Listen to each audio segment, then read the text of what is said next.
Objection, vague and ambiguous as phrased. Was that the only reason that you took Kevin White out of the office, was to decrease your overhead? That was one of the reasons. Well, was there any other reason? I don't believe his takeoffs were that accurate. Did the fact that he sold nothing in October, $4,600 in November, and $5,500 in December have anything to do with it? Well, he really hadn't gotten a chance to sell in 3 months, considering he didn't have any contacts at all, so it probably had a bearing on it, but that wasn't the sole reason. Okay, so what were the other reasons then? Objection, asked and answered. You mean other than what he's testified to? If there are any other reasons other than what he testified to? Just what I testified to. Okay, did you do anything else in December 1988 to decrease the overhead at Arrow Creek? Not that I remember. Do you recall in January 1989 talking with Mr. Koch about the need to lower the overhead in Arrow Creek? I told him that was one of the reasons he was being let go. Did you suggest to him that he consider ways to lower your overhead? No, he would never have known how to lower the overhead. Did you do anything in January 1989 to decrease the overhead at Arrow Creek? I let him go. Is there anything else you did? Not that I remember. Did you ever tell Mr. Koch that if he sold $25,000 a month, he would cover his overhead? No, I never told him any such thing. Okay, have you ever made a calculation as to how much he'd have to sell to cover his overhead? Well, I would hope as an employee you would want to do more than just cover your overhead. Did you ever calculate what the overhead was for Mr. Koch? I might have. Well, before you terminated him to decrease your overhead, did you consider what you'd be saving by way of overhead by letting him go? Yeah, I did. And what did you come to as to what you'd be saving? Objection, assumes facts not in evidence. I don't remember specifically, somewhere between $3,000 and $4,000 a month. And if there is $25,000 in sales without any commission payment, what amount of profit do you expect Arrow Creek would make on that sale generally? Objection, incomplete hypothetical. Oh, I would say probably we'd net somewhere between 6 and 10%. Okay, so someplace up to $25,000 then? That's correct. Did you ever discuss with Mr. Koch what the overhead was for having him on board? You mean, did I ever say how much he cost a month? Right. I don't believe so. Did you ever tell him what profit the company would make from any particular percentage of sales or any particular amount of sales on his part? I don't believe so. I think that will do it for me, at least for now. Does that mean I'm finished here? This is kind of getting tiring. I'm afraid not, sorry, but we should be able to finish up today if you can stick it out. Oh, all right. Who's up to bat next? Well, maybe Mr. Hinson would care to continue? All right, do you recall the first day you met Clifford? Yes, I recall it. Was that on Bundy Avenue? Yes, it was. And was his testimony regarding what took place during that meeting generally accurate? I don't understand. I am Mr. Burke, defense attorney. Oh, B-U-R-K-E. I am the court. I am the witness. I'm for the plaintiff, Mr. Rainey, R-A-I-N-E-Y. Okay, and we're starting off in colloquy and then going into question by defense attorney. Starts with Marge in the court. Well, your questions go to her knowledge about narcotics and drugs and pills. I don't see where that is relevant. I think it's relevant. I think the school has programs that give some general knowledge. How long kids look out the window and how much they pay attention to it, I don't know. I respectfully disagree. This is why I have an objection to the parents sitting here, because I submit that this young lady knows a lot about drugs, and I submit it is relevant and material at this time to go into that in a most broad sense on cross-examination. Well, you have asked her whether she took any drugs or pills that day. She has answered that. These questions are on the record. I think those were relevant, but now you're going into things I think are collateral. Well, Mr. Rainey started out with a question whether she knew right or wrong. Goes to bias or motive. The mere fact that she denied doesn't mean... Your Honor, if the court has ruled, I would request we get on with the question. Isn't it true your brother is a junkie? I'll object to that, Your Honor. I would ask the court counsel be admonished not to pursue this line of questioning under penalty of contempt of this court. Objection sustained. I don't see any relevancy to that question whatsoever. Never even heard she had a brother up until now. Don't see how that is at all relevant. Do you have a brother? Let me withdraw. And do you have a brother, Esther? Yes, I do. His name? I'll object to that as being irrelevant, Your Honor, also under 352. Your Honor, the whole point is this. 352 has nothing to do with it when this witness is put on the stand and her credibility, what she is able to perceive or recall, whether 12 or 13, to be tested just like any other adult witness on that stand. And I don't think that there is anything incumbent upon the people to think when somebody levels a charge at an individual as to a very specific and heinous charge, they cannot stand the test of cross-examination or the nature of their education, the nature of their breadth and knowledge of drugs or persons or exposure to those drugs, specifically in view of what the suspect himself related to witnesses. All right, I would sustain the objection on the grounds of relevancy. Whether she has a brother or not, I don't see any foundation to show that it is all relevant. I still have questions that I would wish to ask in that regard, like to pose them individually or let the objections be made. All right. Thank you. Had you become familiar with various drugs by virtue of knowledge imparted to you that is given to you by your brother? I'll object. My brother's never given me drugs before. Esther, just a moment. I will object to that, Your Honor. If counsel has a whole series of improper questions he wishes to ask, we would request that he ask those questions before the court and let the court rule on them. I have no intention of letting this attorney intimidate witnesses with a series of improper, irrelevant questions. Your Honor, I take issue that I am intimidating this witness. I think I am doing my job in representing my client. I think the questions are proper. Not going to argue with you, Mr. Rainey, addressing the court. Well, I sustain the objection. Find the questions are irrelevant. Did you have access to various drugs? No. That your brother used? I don't. On this day? I don't even, have I taken any drugs? No. Would you like to have the question read back? Object to the question. The issue is not whether she had access. The issue is whether she took anything. That has been asked and answered. Sustain. How old is your brother, Esther? Object to that. Same grounds as before. Sustain. Has your brother been known as a user? Same objection. Sustain. Let's go back, Esther, if we may. How long did it take you from your friend's house until this van pulled up next to you? I don't know how long I was gone. Half an hour? No. Objection, Your Honor. 15 minutes? Witness testified she doesn't know. That has been asked and answered. Never known. That is the finality of it, Your Honor. I'll overrule the objection. It is cross-examination. Was it 15 minutes? I would say about 10 minutes. Now, at any time before this van pulled over next to you, did you see it before? No. Now you're positive you did not see it? I never did see it before. And where exactly were you in relation to any distance from the corner of Iroquois and Jackson, where this van pulled over next to you? Where was I between there? Yes. Well, all I can tell you, I was right across the street from one house, and that was the only house on the street. Right across the street from what? A house. And where was the house? Which direction from where you were walking? I was on the left-hand side. Were you right opposite it? Pardon? Were you right opposite the house? Opposite? Yes, directly across from where you stopped? Yes. Was the house there? Yes. How do you know that? Well, because I don't know, because I seen the house there. When did you see the house there? When you went out with Officer Dupree? Yes. But you hadn't noticed the house before, is that right? No. Is that correct? Yes. And when you were walking down the street, did you notice any large trucks parked along the street? Yes. What kinds of trucks? A big truck. Could you describe the length of it for me? That is how long it was? No. Could you describe its color? Red. Could you describe whether it had a trailer as opposed to a front? It didn't have a trailer on it. Did it have any type of a carton or box up on top? No, just had the front. I don't know, whatever. Do you know what a flatbed is? No. All right. Did you see anything else besides this one truck as a vehicle that was parked on Iroquois as you were walking along? I didn't see any more. All right. Was this truck that was parked on the side of the street as you were walking? Yes. All right. And as you walked by it, is that correct? Yes. And as you walked by it, did you then see the VW van? Yes. And so you noticed the VW van. Before it pulled over or anyone talked to you, is that right? Pardon? You noticed that is. You saw the VW van before it stopped or anyone in it talked to you? No. Is that correct? Nobody had talked to me that day. But you noticed it? You saw it before it actually stopped or anybody inside of it talked to you. Isn't that correct? Yes. All right.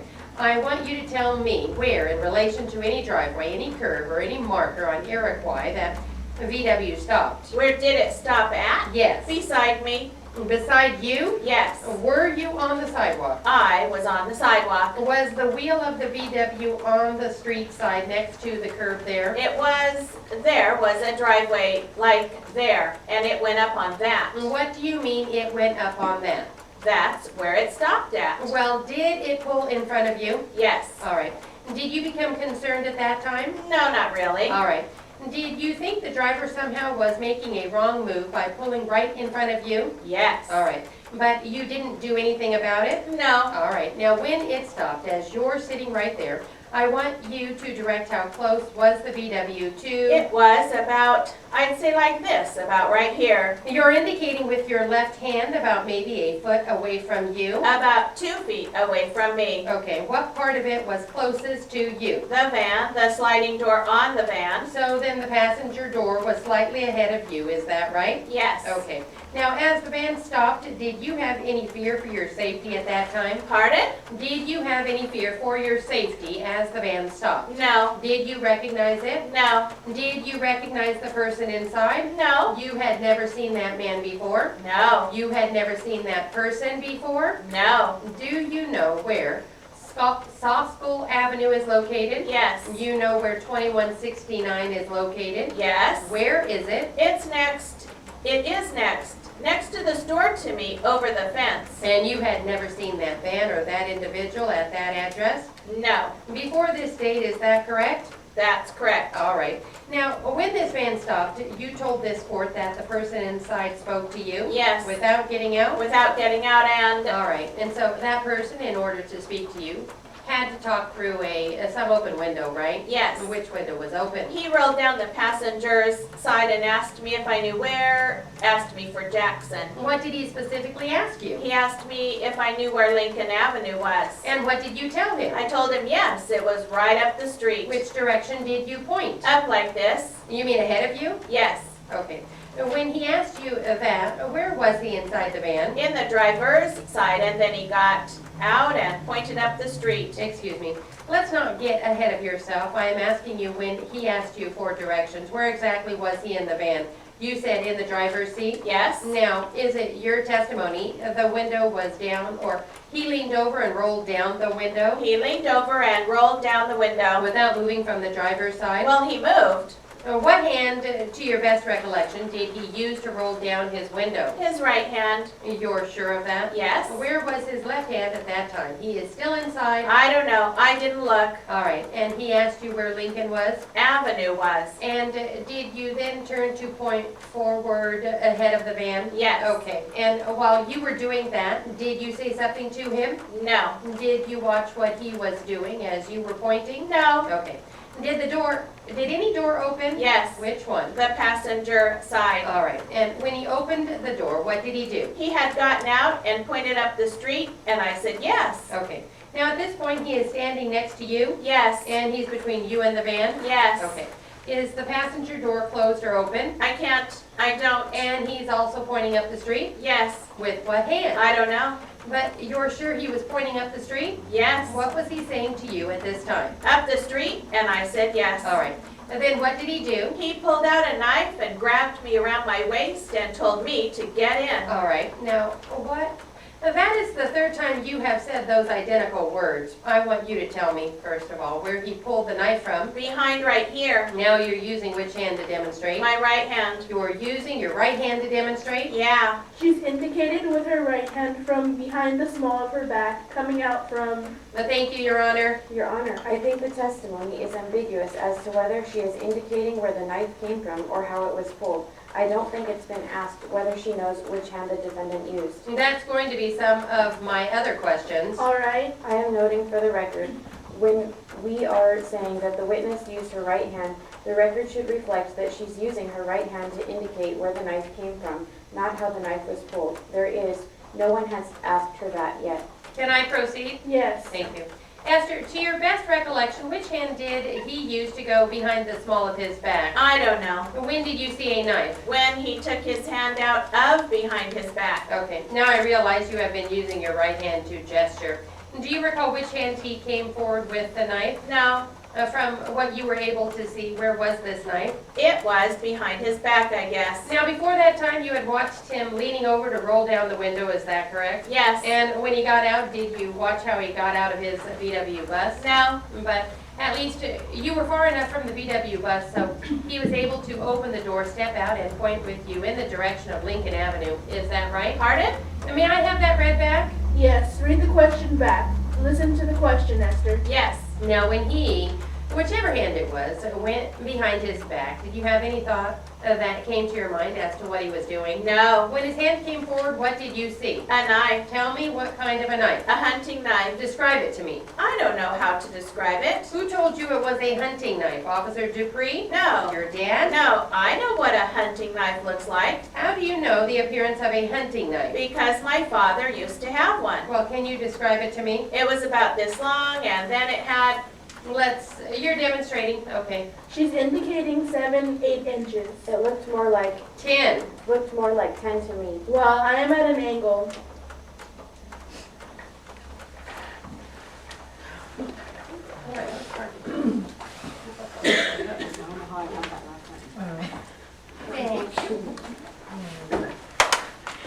All right, I am defense attorney, Mr. Gardner, Gardner.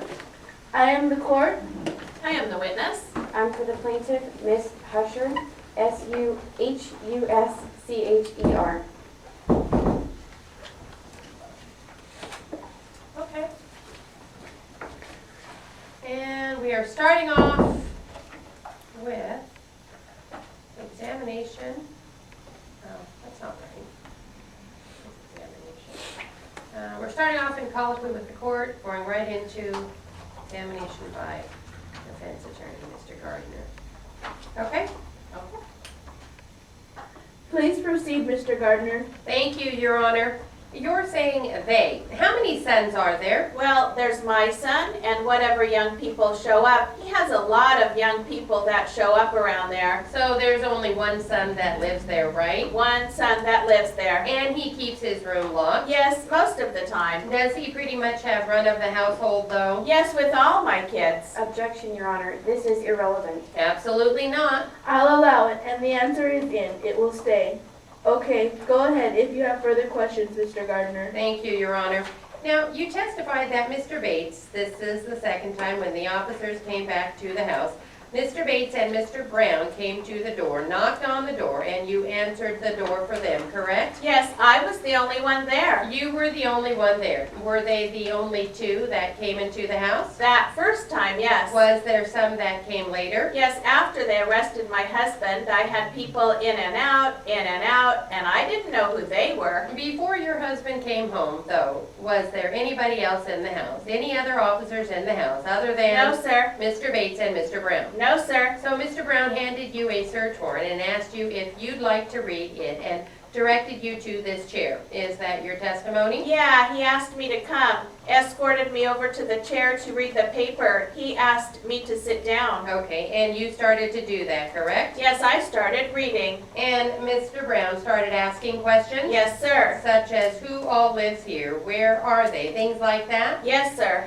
And eventually gets to the question, are there any firearms in the house, correct? Yes, sir. And you tell him that they're in the bedroom, and you escort him there? Yes, he asked me to show him where they were at. Okay, so you did that much? Yes, sir. You went to the bedroom, which happened to be yours, correct? It's not my bedroom, it's my husband's bedroom. All right. And that's where you were. You were in that bedroom when Mr. Camp arrived, correct? Yes, sir. And Mr. Camp walked right in and stood right next to Mr. Brown. Is that what happened? That's all the doorway space there is, yes. That's all the space there was. Were they standing in the room or in the hallway? He just barely came out of the hallway and was standing in the room. The dresser drawers are here, and this is our door. Well, none of this comes out on the record. Oh, I'm sorry. Did Mr. Brown shake Mr. Camp's hand? No, he does not shake hands with people on the first meeting. And was there apparent animosity from the outset then? Yes, sir. Yes, there was. The tone of voice that Lloyd used.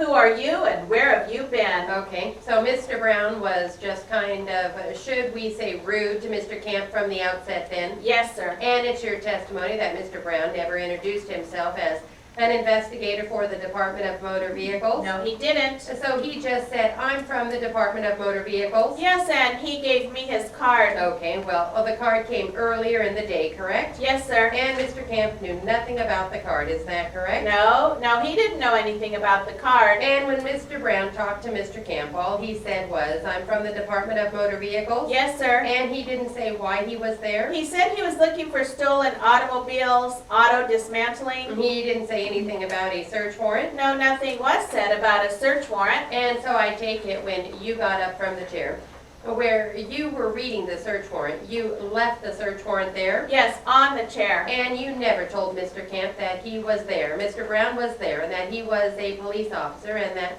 he had a search warrant to search the house? Well, I didn't even know he was a police officer. I just thought he was with the DMV. I figured investigator, but I didn't put it together as a policeman. Okay, but he had given you a search warrant, correct? Yeah, he gave me a search warrant. And you had read at least the first page of it, isn't that correct? Well, I got down towards the end of the page there, yes. Didn't you tell Mr. Camp something about it? Didn't you say he's here with some papers so he can look at our house? No, sir, no, I didn't. Even when Mr. Camp says, no, you can't have any guns, you're not taking any guns, they're in the bedroom? No, he didn't even say anything about guns in the bedroom. He didn't say anything about taking any guns in the bedroom. And I take it Mr. Brown didn't say anything that way either then? No, he didn't say anything about guns in the bedroom either. Now correct me if I'm wrong, if I'm misstating the way you testified before. I think you said that Mr. Brown asked Mr. Camp who he was and that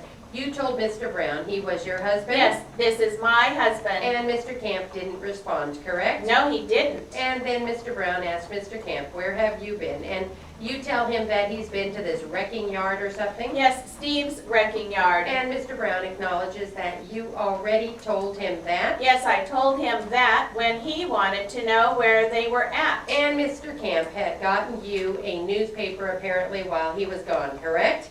Isn't that what you said before? Didn't you say he had gotten a newspaper while he was out? Yes, because I had called up at the wrecking yard. And he handed that to you right away? Yes, sir. And at that point in time, at least, the three of you were all in arm's reach of each other, correct? Yes.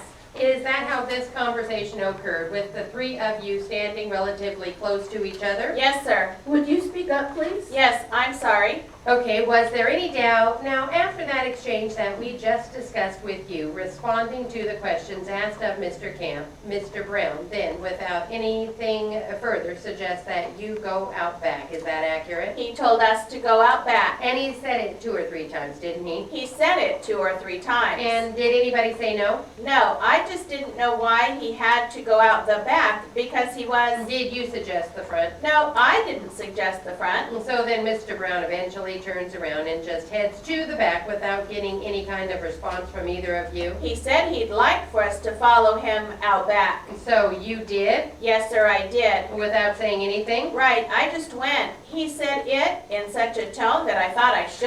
And your husband followed you? Yes, he did. But you indicated he followed kind of slow, is that right? Yes, sir. And you stopped in the kitchen to wait for him to catch up? And then he passed me in the kitchen. And is the kitchen right by the service porch?